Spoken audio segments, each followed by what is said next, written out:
Coffee जो कानूनी यूं बैन गई।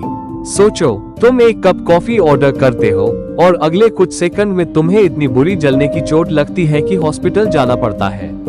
ये सिर्फ एक छोटी सी गलती नहीं थी, बल्कि एक ऐसी कहानी थी जो पूरा अमेरिका हिला देगी। 1982 में 79 साल की स्टेला लीबक, जो अल्बुकर्की, न्यू मैक्सिको की रेजिडेंट थी, ने मैकडॉनल्ड्स ड्राइव थरू से एक कप कॉफी ऑर्डर की। वो अपने ग्रैंडसन की कार में पैसेंजर सीट पे बैठी थी और जैसे ही उसने कॉफी में शुगर और क्रीम डालने की कोशिश की, पूरी कॉफी उसकी गोदी में गिर गई। लेकिन ये कोई आम कॉफी नहीं थी, ये मैकडॉनल्ड्स की डेंजरसली गर्म कॉफी थी, जो इतनी तेज थी कि सिर्फ कुछ सेकंड में उसकी स्किन जल गई। इसके बाद जो हुआ, उसने कॉर्पोरेट अमेरिका के सेफ्टी स्टैंडर्ड्स को हमेशा के लिए बदल दिया। ये कॉफी इतनी ज्यादा गर्म क्यों थी? मैकडॉनल्ड्स ने कॉफी 180-190 डिग्री पर सर्व की, जो घर पे बनने वाली कॉफी 130-107 डिग्री पर से बहुत ज्यादा गर्म थी। बट ऐसे हाई टेम्परेचर का क्या रीजन था? ज्यादा फ्रेशनेस। मैकडॉनल्ड्स चाहता था कि कॉफी ज्यादा देर तक गर्म रहे, ताकि जो कस्टमर्स टेक आउट ले जाएं, उनको ठंडी कॉफी ना मिले। Test preference. मैकडॉनल्ड्स के एग्जीक्यूटिव्स का कहना था कि कॉफी हाई टेम्परेचर पे और अच्छी लगती है। Industry standard. कंपनी का क्लेम था कि दूसरे फास्ट फूड चेन्स भी ऐसे ही गर्म कॉफी सर्व करते हैं। प्री ट्रायल फेज केस शुरू होने से पहले स्टेला लिबेक ने पहले मैकडॉनल्ड्स से $20,000 मांगे अपने मेडिकल बिल्स के लिए, लेकिन मैकडॉनल्ड्स ने सिर्फ $800 ऑफर किए और बोला कि गलती लिबेक की थी। 1993 में लिबेक ने लॉसूट फाइल की न्यू मैक्सिको डिस्ट्रिक्ट कोर्ट में मैकडॉनल्ड्स पर ग्रॉस नेग्लिजेंस का आरोप लगाया। आर्ग्यूमेंट्स कोर्ट में दिए गए। लिबेक के लॉयर्स का साइट। मैकडॉनल्ड्स की कॉफी बहुत ज्यादा गर्म थी, जो सिर्फ 3-7 सेकंड्स में 3rd डिग्री बर्न्स दे सकती थी।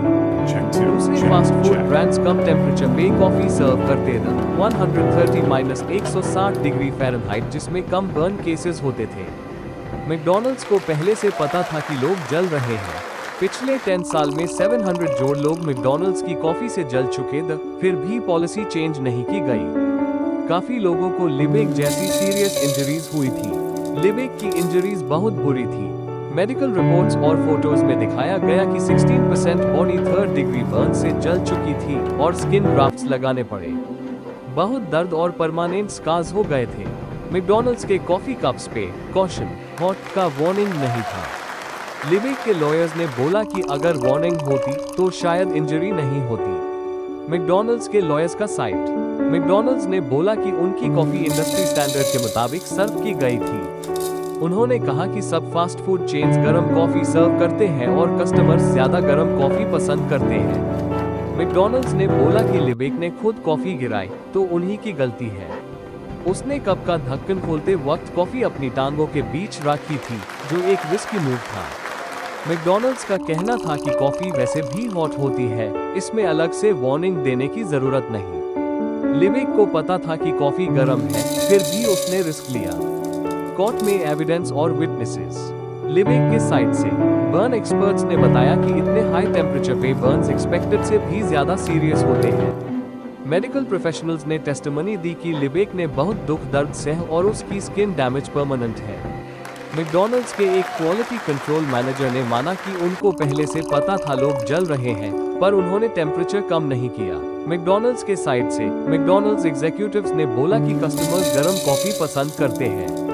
उन्होंने ये भी कहा कि 700 कंप्लेंट्स उनके बिलियंस ऑफ कप्स बेचने के सामने बहुत कम है। जूरी का फैसला 7 दिन तक केस चला और जरी ने स्टेला लिबेक के फेवर में डिसीजन दिया।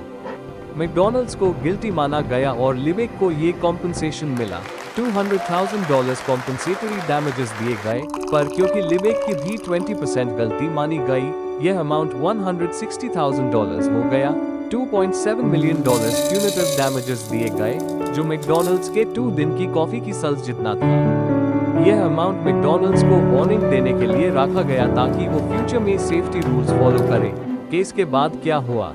जज ने प्यूनिटिव डैमेजेस को कम करके $480,000 कर दिया और मैकडॉनल्ड्स ने अपील किया। बाद में केस सेटल हो गया और फाइनल सेटलमेंट का अमाउंट $600,000 से कम था।